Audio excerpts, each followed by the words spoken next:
Hello everyone, welcome to our YouTube channel Achievers of Science and Commerce. Myself Nishtha and I am going to teach you chemistry on this platform. So students, we are going to start with the next topic of class plus 2, that is chemical kinetics. So हमने chemical kinetics तो था last time कर रहे थे, continue कर रहे थे. So अब उसका लास्ट टॉपिक जो बचा है that we will discuss today. So the next topic of chemical kinetics which we are going to do is pseudo first order reactions. Last time हमने first order reactions पढ़ ली थी, उसकी integrated rate law equation निकाल ली थी, ठीक है. उसका numerical कर लिया था कि रेट कांस्टेंट हम फर्स्ट ऑर्डर रिएक्शन में कैसे कैलकुलेट कर सकते हैं, ठीक है. अब हम करेंगे सूडो फर्स्ट ऑर्डर रिएक्शंस. क्या होती हैं? सूडो मीन्स, पहले तो सूडो का नेम का मीनिंग क्लियर होना चाहिए. Pseudo means false.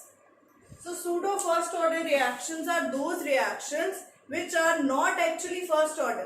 वो first order होती नहीं है, but under certain conditions, कुछ conditions होती हैं, हम जब उसमें apply करते हैं, then they become first order. They behave like first order reactions. तो इनको हम क्या बोलते हैं? pseudo first order reactions.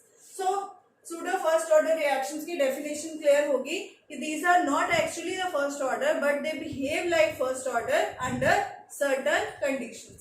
तो इसमें सबसे पहली एग्जांपल आ जाती है आपकी for hydrolysis of ethyl acetate. This is your ethyl acetate, ester है ये, ठीक है. जब हम इसकी हाइड्रोलिसिस करेंगे मींस इसको वाटर से रिएक्ट करेंगे, तो अगर ये चीज वाटर से कंबाइन कर रही है तो ये तो सेकेंड ऑर्डर रिएक्शन होनी चाहिए, क्योंकि वाटर भी है और इथाइल एसीटेट भी है. But that behaves as a first order under certain conditions, क्योंकि वाटर जो है, वाटर की क्वांटिटी हम एक्सेस में ले रहे हैं, ठीक है ना. वाटर की क्वांटिटी फिक्स नहीं है, दैट डिपेंड्स कि हमने उसको वाटर में सोल्यूशन बनाना है, कितना बनाना, ठीक है. सो वाटर की कंसंट्रेशन पे इसका रेट डिपेंड नहीं कर रहा अंडर सर्टन कंडीशंस, ठीक है. So that is why this type of reaction behaves as first order.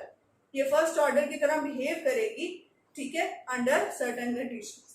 अब जब आपको ऐसा न्यूमेरिकल में आ जाए कि हाइड्रोलिसिस ऑफ इथाइल एसीटेट है, उसका आपने फाइंड आउट करना है is this a first order reaction और नॉट. इसका न्यूमेरिकल ऐसा आता है, ठीक है. सो इसको चेक करने के लिए हमें एक डाटा दिया होगा, ठीक है. उस डाटा में आपको वैल्यूज भर के के की वैल्यूज निकालनी पड़ेगी. के क्या है? Rate constant. जब आप रेट कांस्टेंट उसमें से कैलकुलेट करोगे, ठीक है, then you will get K1 निकालोगे फर्स्ट कंडीशन लगा के, देन K2 निकालोगे, देन K3 निकालोगे, अप टू सो ऑन. 2-3 निकाल के अगर तो उन K की वैल्यू कांस्टेंट आ गई, so means that reaction is a first order reaction. अगर K की वैल्यू कांस्टेंट नहीं आती तो that reaction is not a first order reaction. Clear? So इसका फॉर्मूला आपको लर्न करना पड़ेगा. लास्ट टाइम हमने किया था K का formula, that was 2.303 upon T log A upon A minus x किया था, यही किया था, या आर नॉट अपॉन आर किया था फॉर फर्स्ट ऑर्डर, ठीक है. बट इस केस में डिफरेंट फॉर्मूला आएगा, that is 2.303 upon T log V infinity minus V naught upon V infinity minus V two. V क्या है यहाँ पे? वॉल्यूम. वॉल्यूम आपको गिवन होगी, वहां से जस्ट वैल्यूज पुट करनी है आपने और के की वैल्यूज निकालनी. सेकेंड केस इसमें आ जाता है inversion of cane sugar. Cane sugar sucrose ले सकते हो, C12H22O11. This is example of cane sugar, या जिसको सुक्रोज भी बोलते हैं. अब इसकी जब इन्वर्जन होती है, इन्वर्जन का क्या मतलब? Rotation. Rotation means angle of rotation होगा यहाँ पे दिया, यहाँ पे वॉल्यूम तो नहीं होगा ना, यहाँ पे क्या वैल्यूज दी होंगी? रोटेशन की. तो यहाँ पे ये फॉर्मूला लगेगा R naught minus R infinity upon R T minus R infinity. R क्या है यहाँ पे? रोटेशन की वैल्यूज, ठीक है. रोटेशन की वैल्यूज आपको गिवन होगी, तो वहां से आप ये वैल्यूज यहाँ पे लगा के के की वैल्यूज निकाल. सपोज हम फर्स्ट की एक न्यूमेरिकल डिस्कस करते हैं. हमें ये न्यूमेरिकल का डाटा दिया है, hydrolysis of ethyl acetate gave the following data. Ethyl acetate की हाइड्रोलिसिस की है, इसको हम एस्टर भी बोल सकते हैं. एस्टर दिया हो या इथाइल एसीटेट दिया हो तो एक ही बात है कि उसकी हाइड्रोलिसिस करनी है. हाइड्रोलिसिस करेंगे तो आपको यहाँ से दिमाग से क्लियर होना चाहिए कि जब हाइड्रोलिसिस ऑफ एनी एस्टर करेंगे that is a pseudo first order reaction, तो उसमें ये फॉर्मूला लगना, ठीक है.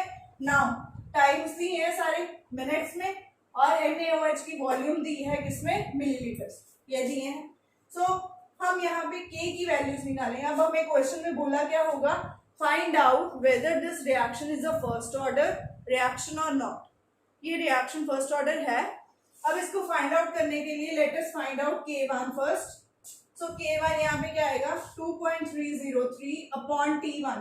अब देखो ये नॉट है, नॉट की वैल्यू ये आ गई, इन्फिनिटी की वैल्यू ये आ गई, टी जब टाइम T1 लेंगे हम तब VT आएगा ना, ठीक है। तो यहाँ से अब पहले वैल्यूज लिख लो, V नॉट कितनी है 20.24 मिलीलीटर्स, V इंफिनिटी कितनी है 43.95 millilitres, VT that depends upon T। अगर सपोज हम 20 लेके चल रहे हैं, T1 कितना है 20, तो T1 की जगह हम 20 अगर लगाते हैं, लॉग V इंफिनिटी की वैल्यू क्या है माइनस V नॉट कितनी है 20.24 upon V infinity 43.95 minus VT।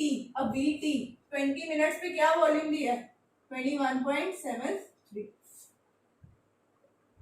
तो यहाँ से इसको सॉल्व करेंगे हम, ठीक है। जब आप इसको सॉल्व करोगे your answer will be come out to be nearly equal to 0.00327 per minute. यही आएगा K का यूनिट। K1 आ गया। सिमिलरली K2 कैसे निकालना है, 20 की जगह अब नेक्स्ट टाइम क्या है 75, उसका VT चेंज हो जाएगा, पुट करेंगे, बाकी सारा कुछ सेम, V नॉट भी same,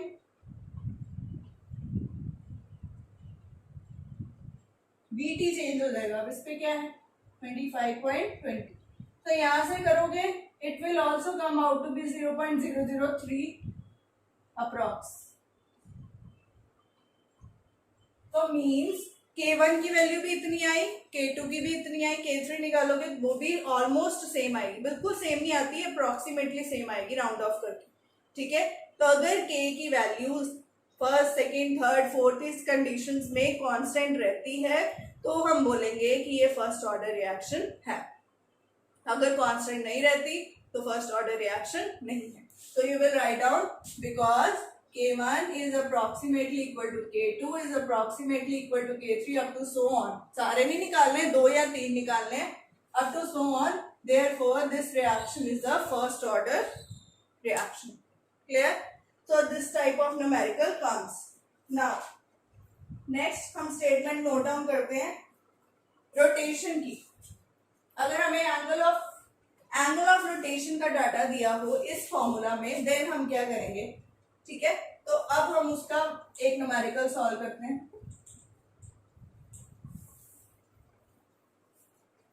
So let us solve one numerical। Data क्या गिवन है हमें, inversion of cane sugar give the following data. मैं जस्ट डाटा लिख रही हूँ, टाइम दिया, रीडिंग, यहाँ रीडिंग लिखा हो या ब्रैकेट में डिग्रीज में दिया हो तो एंगल ऑफ रोटेशन ही होगी। टाइम 0 पे कितना था 34.50, 14.55 पे था 31.10, 11.36, 13.98, इंफिनिटी पे था -10.77। ये रोटेशन की वैल्यूज दी है। K1 पुट करेंगे, K1 is equal to 2.303 upon T1, T1 ये है 14.55 लॉग R इंफिनिटी -10.77 माइनस, पहले R इंफिनिटी नहीं आना, क्या आना R नॉट कितना है 34.50 माइनस -10.77 अपॉन RT कितना है 31.10 माइनस, ठीक है। तो यहाँ से अगर आप K वैल्यू फाइंड आउट करोगे it will come out to be 0.005366 per minute. Similarly अगर K2 निकालोगे सेम मेथड से it will come out to be 0.00542। तो देखो यहाँ तक सेम है ना। सो यहाँ पे भी हम लिख सकते हैं because the value of K comes out to be constant, that's why this reaction is a first order reaction। Clear? तो इस तरह के न्यूमेरिकल्स हमें किसके आते हैं? Pseudo first order reaction. Now the last concept is examples, some more examples of first order reactions. अब first order reactions कुछ तो हमने डिस्कस कर ली, सूडो भी कर ली, बाकी भी हमने पीछे नॉर्मल फर्स्ट ऑर्डर रिएक्शंस की, पर some are the special cases in which the first order reaction occurs and उसमें फॉर्मूला डिफरेंट लगे।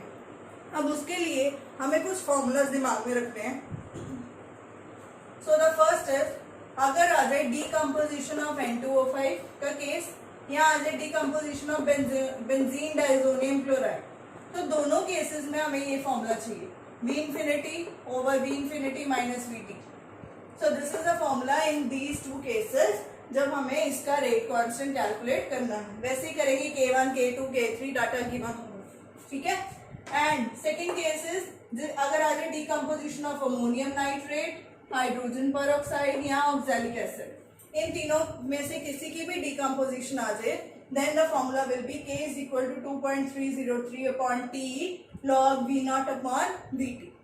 So these two formulas are examples of first order reaction. So अगर हम इसकी कोई एग्जाम्पल लेके चलते हैं, तो डाटा अगर सपोज हमें गिवन है, question is hydrogen peroxide decomposition gave the following data.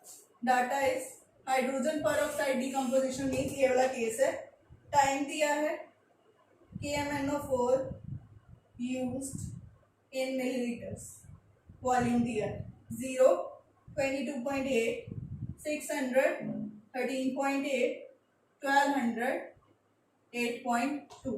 सो वैसे करेंगे, K1 निकालेंगे 2.303 अपॉन T1, T1 600 लॉग क्या आएगा V naught upon VT, V naught is 22.8 upon VT 13.8। तो अगर आप यहाँ से सॉल्व करोगे, it will come out to be 0.0008367 minute inverse. Similarly K2 अगर करोगे तो वो आएगा 0.0008523 यहाँ तक देखो सेम है ऑलमोस्ट। तो इसमें भी सेम चीज आप फाइंड आउट कर सकते हो कि K1, K2, K3 कांस्टेंट है, that's why this reactions are first order reactions. अब सेकंड इसका केस अगर हम कोई डिस्कस करें, so let us take one example of this case and decomposition of N2O5। ये decomposition है, हमें डाटा क्या गिवन है, ये मैं रब कर रही हूँ। Data given is time and volume of O2 used in milliliters। Time है 120, 160, 200, 240, infinity। 37.70, 45.85, 52.67, 58.34 and 84.35। Show that this decomposition is a first order decomposition। तो यहाँ पे ये फॉर्मूला लग गया, V infinity ये है, VT आप जो टाइम लोगे, अगर 120 ले रहे हो तो VT ये, 160 ले रहे हो VT ये। तो इस तरह से हम K1 निकालेंगे, log V infinity is 84.35 upon 84.35 minus 37.70। इस तरह से K1 आ जाएगा, then K2 2.303 upon 160 log infinity upon minus VT क्या आ गया 45.8। तो इस तरह से K1, K2 जो है आपका कांस्टेंट आ जाएगा। अगर कांस्टेंट आ गया तो you will say because K1, K2, K3 are approximately equal, that's why this decomposition reaction is the first order decomposition. So these were the numericals that are based on the first order reactions and that are very very important for the boards as well as for the competitive exams. So next जो है हम ये हमारा chapter यहाँ पे complete हो रहा है केमिकल काइनेटिक्स। नेक्स्ट चैप्टर हम कंटिन्यू करेंगे in the next lecture. Till then thank you so much for watching my video. Please do like it and share it with your friends. If you have not subscribed our channel yet, please do subscribe it. Thank you so much. Bye-bye.